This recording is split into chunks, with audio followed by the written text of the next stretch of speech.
students, welcome to class of chemistry. We are studying 11th standard chemistry, lesson number 4, structure of atom. In previous video we studied development leading to the Bohr's atomic model. In this video we will discuss what is Bohr's atomic model and what are its drawbacks. Niels Bohr put forth his model of hydrogen atom in 1913. For this he used quantum theory, wave particle duality of electromagnetic radiation and line emission spectra of hydrogen atom. Now let's see what are the postulates of Bohr's atomic theory. First one, the electrons in the hydrogen atom can move around the nucleus in one of many possible circular paths having fixed radius and energy. Suppose this is the nucleus and the electron. There is only one electron in hydrogen atom. So according to the Bohr's first postulate, electron in the hydrogen atom can move around the nucleus in one of many possible circular paths having fixed radius. This electron can move around any one of the possible circular paths having fixed radius. It can move in this path, it can move in this path, it can move in this or any one of the possible circular paths having fixed radius and energy. The second postulate is these paths in which the electron moves around the nucleus are called as orbits or stationary states or allowed energy states. These orbits are arranged concentrically around the nucleus in increasing order of energy. These orbits are arranged concentrically around the nucleus in increasing order of energy. Suppose energy of first orbit is E1, energy of second orbit is E2, like this. Third postulate is energy of the electron in the orbit does not change with the time. That means energy of the electrons remains the same while the electron is moving in the orbit. Next postulate is electrons after gaining or absorbing energy can move into higher level stationary state, which is called as excitation of electron. We know that the energy of the electron in the orbit remains the same. It does not change with the time.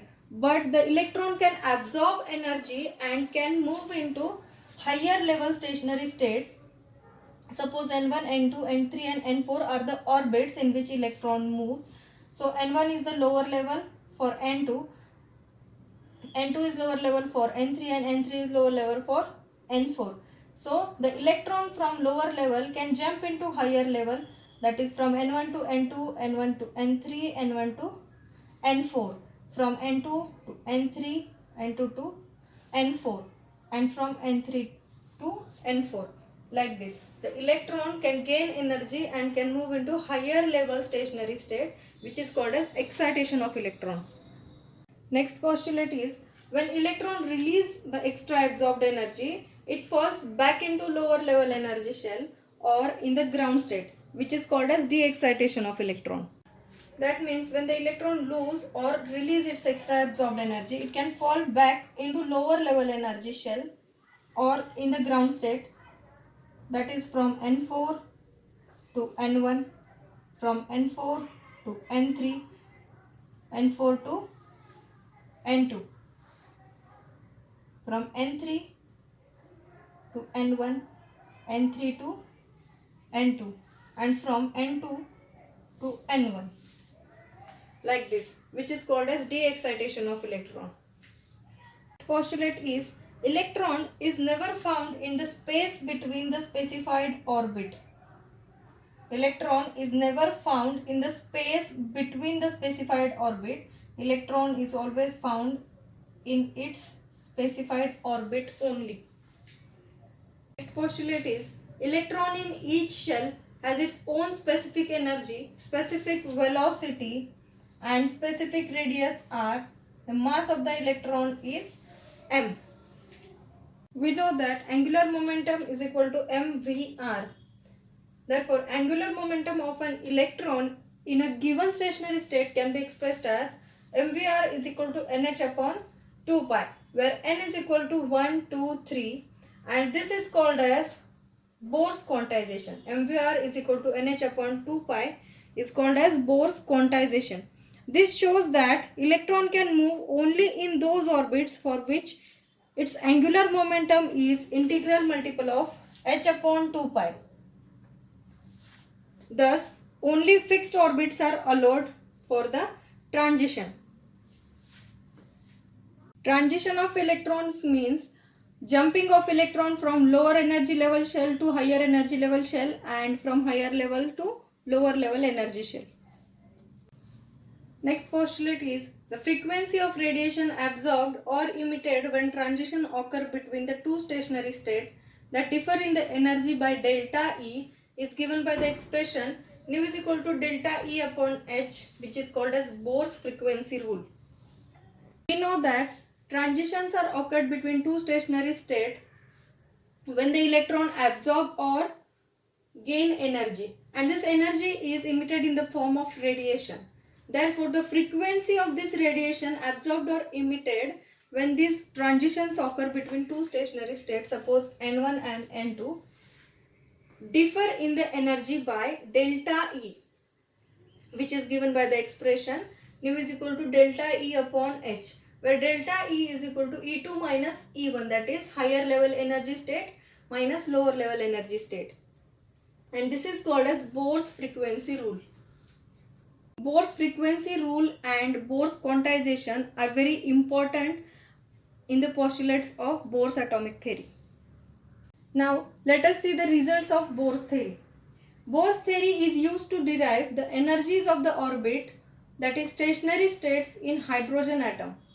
The stationary states for electron are numbered n is equal to 1, 2, 3, and these integers are known as principal quantum numbers. The radii of stationary states are Rn is equal to n square A0, where A0 is equal to 52.9 pm. If n is equal to 1, it will be the first stationary state, and this is called as Bohr's radius, which values 52.9 pm. The most important property of electron is the energy of the stationary state, which is given by E1 is equal to minus RH into 1 upon n square, where n is equal to 1, 2, 3. That means energy is directly proportional to 1 upon n square. Here RH is equal to Rydberg's constant for hydrogen, and its value is 2.18 into 10 raised to minus 18 joule.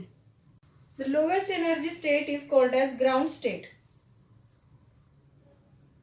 The energy of the ground state is given by 1 upon 1 square is equal to minus 2.8 into 10 raised to minus 18 joule.